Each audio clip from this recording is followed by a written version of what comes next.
Hai teman-teman, selamat datang di IT News, tempatnya berita aktual dan fakta yang jarang diungkap media lain. Yuk dukung kami dengan cara subscribe, like, komen, dan share, supaya lebih banyak orang tahu apa yang sebenarnya terjadi.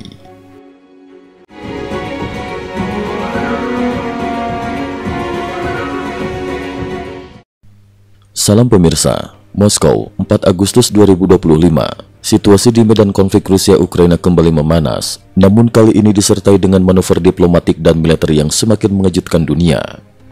Setelah Presiden AS Donald Trump melontarkan ultimatum soal gencatan senjata di Ukraina, pemerintah Rusia mulai mempertimbangkan opsi pertemuan langsung antara Presiden Vladimir Putin dan Presiden Ukraina Volodymyr Zelensky sebagai upaya meredakan eskalasi.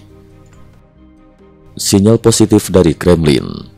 Pada tanggal 4 Agustus 2025, juru bicara Kremlin Dmitry Peskov memberikan konfirmasi resmi kepada media bahwa Presiden Vladimir Putin siap untuk bertemu langsung dengan Volodymyr Zelensky, asalkan seluruh proses persiapan di tingkat teknis dan keahlian benar-benar matang dan tuntas. Kremlin terbuka terhadap dialog, namun semua persiapan harus dijalankan secara menyeluruh oleh tim ahli dari kedua pihak, ujar Peskov. Tidak hanya itu, Peskov juga membuka peluang terjadinya pertemuan antara Presiden Putin dengan utusan khusus Presiden Trump, yakni Stephen Witkoff, yang dijadwalkan akan tiba di Moskow dalam minggu ini. Hal ini menandai adanya jalur diplomasi baru yang secara tidak langsung diprakarsai oleh Amerika Serikat untuk menekan tercapainya solusi damai di Ukraina. Sikap tegas soal ancaman nuklir. Di tengah wacana perdamaian, Kremlin menegaskan kembali posisi Rusia terhadap potensi konflik nuklir. Peskov menekankan, perang nuklir tidak akan pernah menghasilkan pemenang. Ia menegaskan bahwa segala kebijakan diplomasi Rusia terkait Ukraina diambil langsung oleh Presiden Putin, dan Kremlin berusaha menghindari eskalasi retorika yang dilontarkan oleh pejabat lain.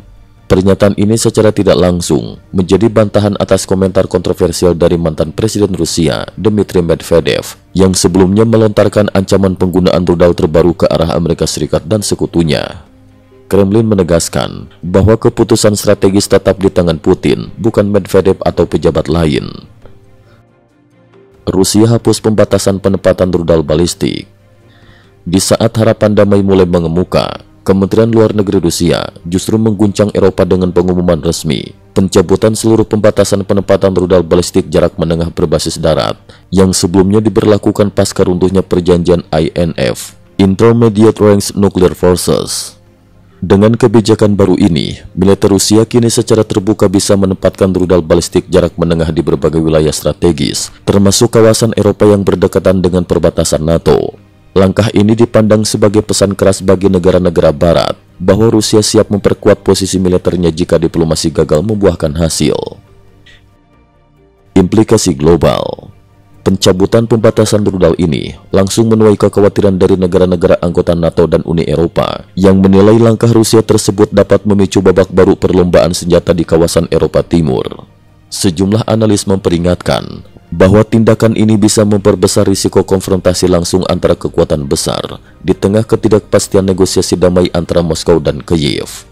Sementara itu, dunia menanti apakah peluang pertemuan Putin-Zelensky benar-benar dapat terwujud dan membawa solusi bagi perang yang sudah berlangsung lebih dari 2 tahun ini, atau justru ketegangan militer akan kembali meningkat seiring Rusia memperluas jangkauan rudal balistiknya ke wilayah perbatasan NATO.